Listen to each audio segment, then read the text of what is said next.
The Story of the Windlenot Museum, Chapter 18. Relax, don't get updike. Richard Cale had been glad to be out of the museum, and even happier to be done with the police for the moment.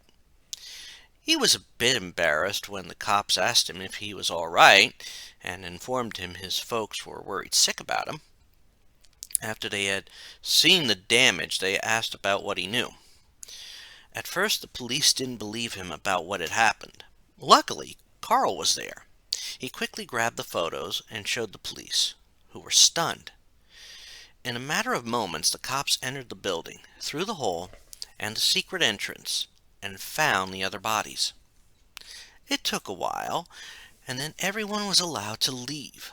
Michael had convinced his friends to take him to a vet's house, and Carl agreed to take him there as well.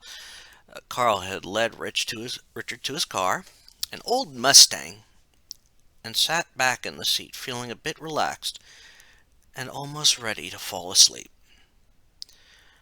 As the car finally reached the vet's house, he heard Carl say, "I just thought of something. The police said a show is going to be in town today. Do you think they will scoop this story from me?" Richard shook his head. "No, Yvette's parents know how to talk with the press, and have tools for you to get your story out to your publisher." When the car stopped, he got out and saw Yvette's parents standing at the door. He then looked at Carl and said, "Just ask them. I'm sure they will help you." He watched as Carl approached, looking all humble. Once Yvette's father had led Carl in, he walked over to Yvette's mother. He was surprised to receive a hug from her, and then heard her say, "Yvette has been worried sick about you. She didn't sleep all night. Everyone took turns staying up with her, the last being her Uncle Ron. Now get in there, and I'll let your parents know you are here." He nodded and quickly ran in the door.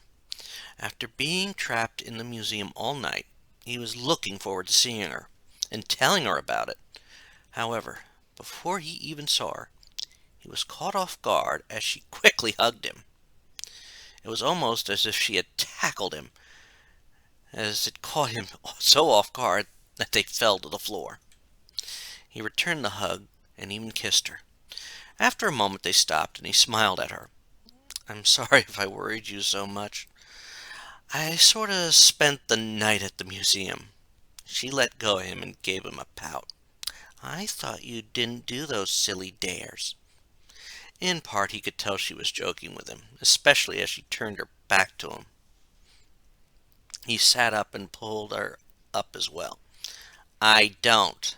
However, Mike got stuck doing it, just as I was up there, and we weren't alone. I met Carl." He watched as she turned to face him, with her eyes wide. She leaned in close to him and quietly said, "You got to meet Carl? Why was he there?" He didn't say, but he was sure she would figure it out. "He was doing a story on the museum and the disappearances, like that show is going to do today. Tell me it had something weird to go along with it." He nodded and pulled her close. "It did. Ancient evil spirits were involved. In fact, we found the bodies of the two teens as well as Professor Windlenot. We also have proof. Pictures of each of the spirits, some attacking, some being captured. It was scary, but we succeeded." His last statement was rewarded with another kiss, and he accepted it. This time the kiss was cut short, when an unknown voice spoke. "Yvette, I just heard the good news." They had both stopped and looked to a doorway, in which a gentleman was standing, looking dapper, if not a little tired. He had a mustache, and right away Richard knew this was Yvette's uncle, Ron Updike. All of a sudden, a slightly embarrassed look appeared on his face, as if he walked in on an intimate moment. However, before either of them could say anything, Richard heard the phone ring, and was grateful when Ron turned and went over to it. "I'll get that." Just as Ron reached it, he noticed Yvette's eyes going wide, and he looked in the direction she was looking. Standing in the doorway, obviously not seen by Ron, was Carl Kolchak, and he had a feeling who was calling. Carl had moved to the room when the main phone was, and stopped at the sight in front of him. In the room he saw that Richard was obviously hugging his girlfriend, but beyond them, at the phone, was his fellow reporter, Ron Updike. After all he had learned that night, he figured Ron was here. However, he was sure Ron was about to get a rude awakening. As Ron answered the phone, he could already hear Tony on the other end shouting after hearing Ron's voice. "Ron, what are you doing there? I just contacted by Carl about the museum story, the one you said you couldn't do." Carl almost wanted to chuckle at the sight, but knew he had to let Ron off the hook, since he was the one who called Tony. He walked over next to Ron and gently took the phone. "Sorry, Ron. I honestly didn't realize you might pick the phone up. I'll calm Tony down." He watched the slightly bewildered man nod and back away. He then turned to the phone and said, "Tony, thanks for the call back. I have a bit of a story for you." He waited as Tony paused and then resumed his tone. "Carl, where have you been? I wanted you to call back hours ago. I wanted something as a start to this anniversary piece, and now I got word that a television show will be there as well. Give me one good reason." Carl took a breath and cut his editor off. "I have a ton of good reasons, Tony. I hope you've been getting the items I sent out to you. Lucky that Ron's relatives have a scanner and computer hookup here. I'll make this quick. Last night, I went up to the museum to look around so I can get a feel for the place. There was no visible way in, so I was content to go by what I could see about the grounds. Then I met up with one local teen, and he told me some interesting things." There was a low grumble from Tony. "Carl, I hope this doesn't get worse. I know how some of your stories tend to go." Carl grumbled in return and continued, knowing Tony would change his tune when he saw the pictures he scanned in. "You won't think that in a few moments. Anyhow, another teen happened to be dared to spend the night, and we all got locked in on the museum grounds. As fate would have it, we ended up going in the museum and solving the mystery. I'm hoping by now you are getting the pictures." At that point he heard a sigh from his editor. "Yes, they are coming through now. Carl, if this turns out to be one of your—" At that pause he knew Tony was seeing the various capture pictures for each of the exupi taken by his Polaroid Instamatic. "Carl, I'm certain you didn't doctor these up. You barely know how to send an email. These are genuine. Make this quick and get a story here once you are done." Carl smiled and gave a thumbs up to Richard, knowing this would be his best story ever. "Long story short, back in 1980, two teens snuck into the museum while the owner was away and released the creatures in the pictures. The creatures killed the kids and then the owner. However, the creatures couldn't leave and were stuck in the museum. The two teens and I caught them and solved the mystery. It will all be in my story to you. I'll also talk with those from the show that are going to be here today. They're also doing a story on the museum." For a moment, there was silence on the line. Then, there was a loud cheer on the other end. Before Tony spoke, now in a completely pleasant tone, "Carl, that is great! This story will get published, pictures and all. Get Ron to help you too, since you must have been up all night.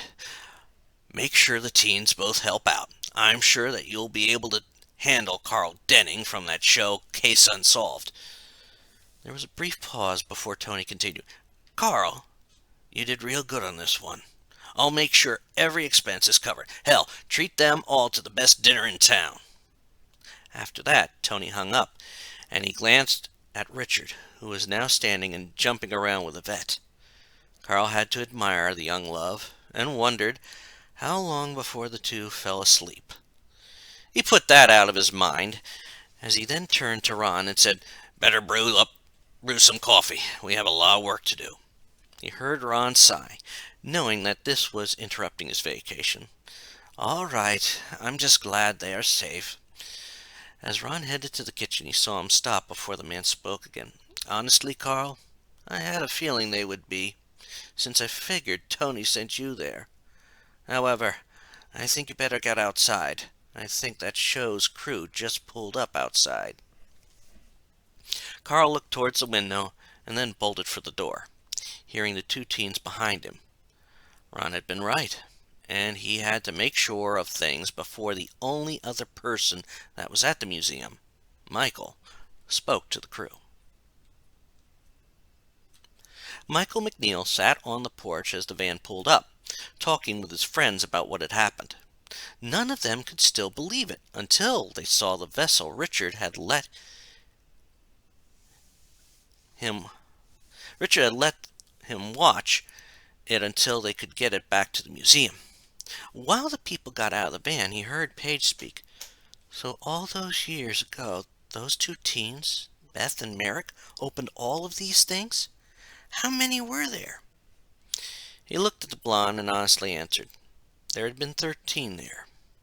But the spirits of those two and Windlenot had been put into 3 of the vessels. That apparently means that 3 are loose in the world. The one in here was the last one that was caught.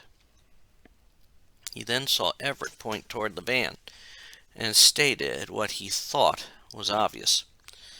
"I guess you may have to tell the story again, but I'm not sure if they'll like it." Michael had thought it was an odd statement until he saw that behind the van was a car with both his parents and Richard's parents. He was certain he was going to get read him the riot act.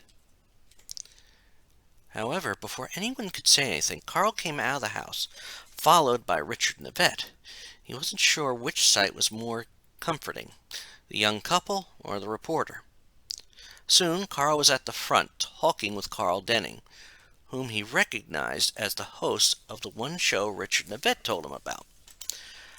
Carl had even taken off the straw pork pie hat he had worn all night.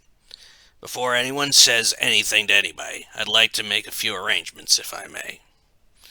He moved up as everyone gathered around the reporter, adults and teens alike. He was surprised when the host of the show lowered his hands and motioned for his crew to lower the cameras before he spoke. "Not a problem. I've heard of the legendary Carl Kolchak, and I want to hear from you. I had spoken with one of the officers, and they said you know a great deal about the mystery." He watched as Carl nodded and spoke to the television show host. "That's true. I know a great deal, as well as Richard Cale here and Michael McNeil right there. We ended up cracking the case, and I'm willing to share the information, but I want to be allowed for my paper to publish the story right away. I know it may take a few days for the television spot to be ready." He watched as the host nodded. "Sounds fair to me. I'd love to be able to interview you and the two teens, if the parents allow it." Michael looked at his parents and was surprised to see them nod. He wondered if his folks were already forgiving him for doing the dare.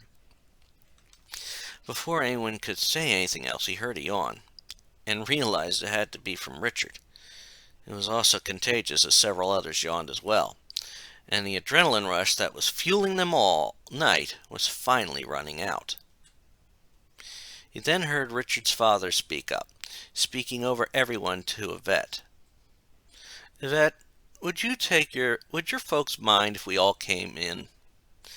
I'm sure that our unlikely mystery solvers of the night all need some rest. It may also allow some of us time to calm down. Plus, I'm certain some of this tale would be best told after some rest." Michael noticed that everyone seemed to be nodding. It sounded very good to him. In fact, he was certain he needed some rest too. They all then headed in, and Michael started thinking that now the nightmare was over, and he was certain he'd never step into another surreal situation like that again.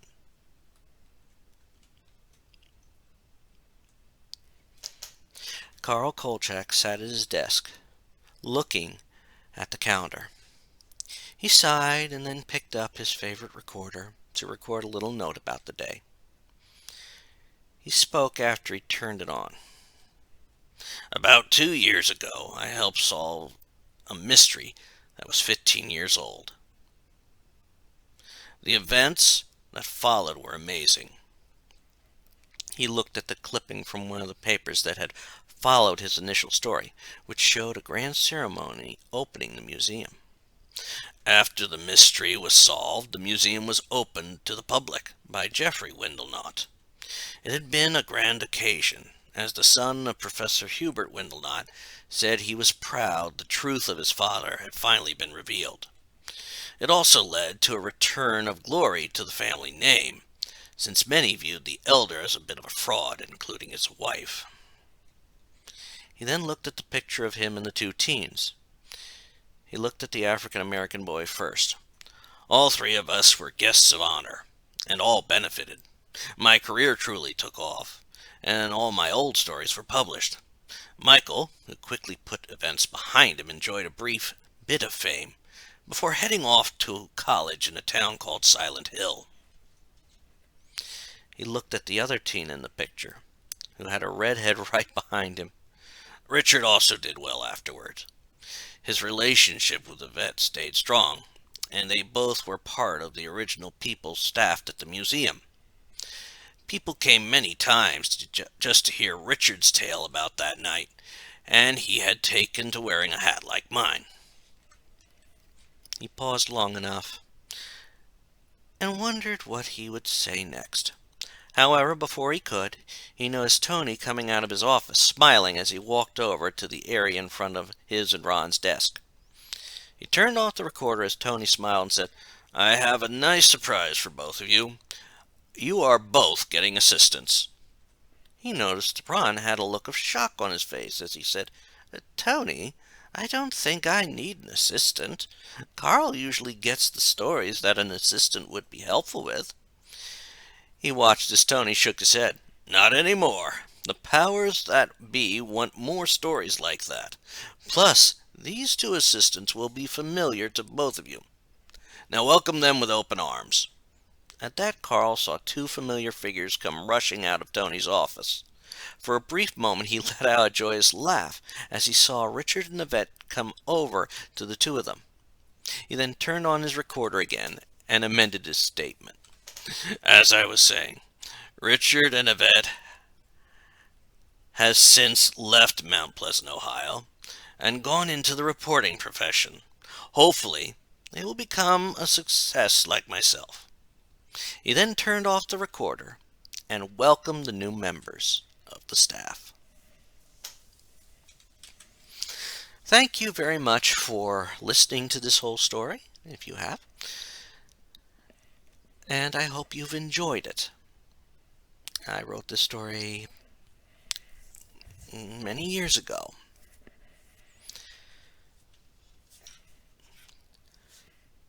Take care all. Bye.